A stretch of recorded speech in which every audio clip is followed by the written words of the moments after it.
Okay, so we're talking about fasting here on Tack Room Devotional. I'm Keith Brown.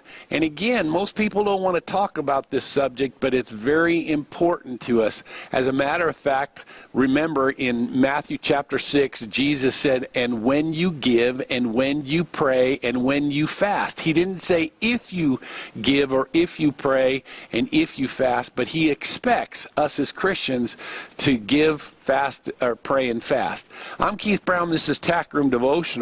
I want to just quickly talk about the different types of fasting. Number one is the absolute fast. That's the fast where you give up everything, food, drink, and everything.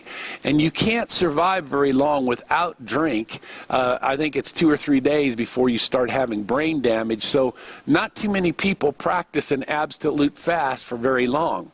I can tell you, though, that there are some, just like Moses, who practiced an absolute fast. But remember, that was divinely appointed. God told him, and so therefore God sustained him. Make sure you understand that. Then there's the partial fast. That means that you only give up certain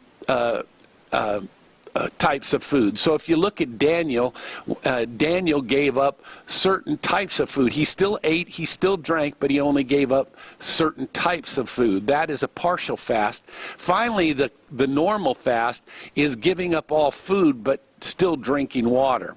Now, when we look at Luke chapter 4, it says that the Spirit of God leads Jesus into the wilderness to be tempted by the devil, and he had fasted for 40 days. This was the type of fast that we're talking about, the normal fast. You say, well, wait a minute, how do you know it was a normal fast? It just said he fasted for 40 days. Well, we see things like, for instance, Satan doesn't tempt him with drink, he only tempts him with bread.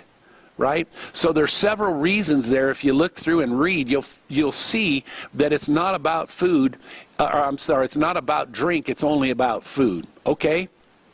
So that's called a normal fast, and I think that's what most folks practice when they practice fasting. Okay, so what's right, the right and the wrongs of fasting?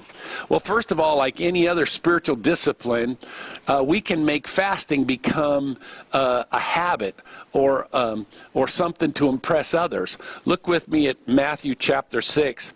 And verse 16, it says, moreover, when you fast, do not be like the hypocrites with a sad countenance, for they disfigure their faces that they may appear to men to be fasting. Assuredly, I say to you, they have their rewards. But when you fast, anoint your head and wash your face, so that you do not appear to men to be fasting, but to your Father who is in a secret place, and your Father who sees in secret will reward you openly. So see, we're not supposed to let everybody know that we're fasting. This is something that we're supposed to keep in secret. Same thing with giving, same thing with praying. It's this discipline that you practice of fasting is between you and God. Okay? If that doesn't happen, then all of a sudden we make it into a practice or a discipline where, you know, we're trying to make everybody feel sorry for us, or we want to feel real religious. Again, remember, fasting is being so consumed with a matter that it becomes more important than food. Simply stated, biblical fasting is refraining from food for a spiritual purpose. In other words, you're seeking God. That's the reason behind it.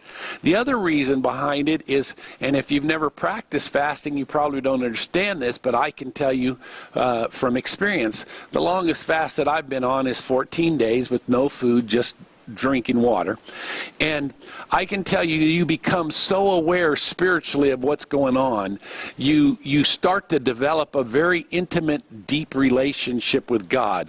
As a matter of fact, if you look at David, chapter 42, it talks about deep calls unto deep.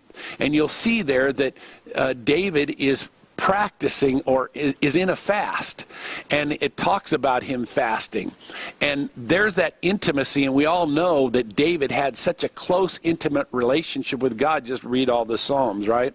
So remember, this is very important for us. when you fast, you will get closer and closer to God. So yes, it's being so consumed with a matter that food isn't an issue, but it's also an opportunity for us to grow very close and very intimate with God, and to start seeing things in the spirit realm that we don't normally see when we're not fasting. Okay, I'm Keith Brown. This is Tack Room Devotional. Jesus loves you. I love you. I pray that God would richly bless you as you diligently seek Him and serve Him.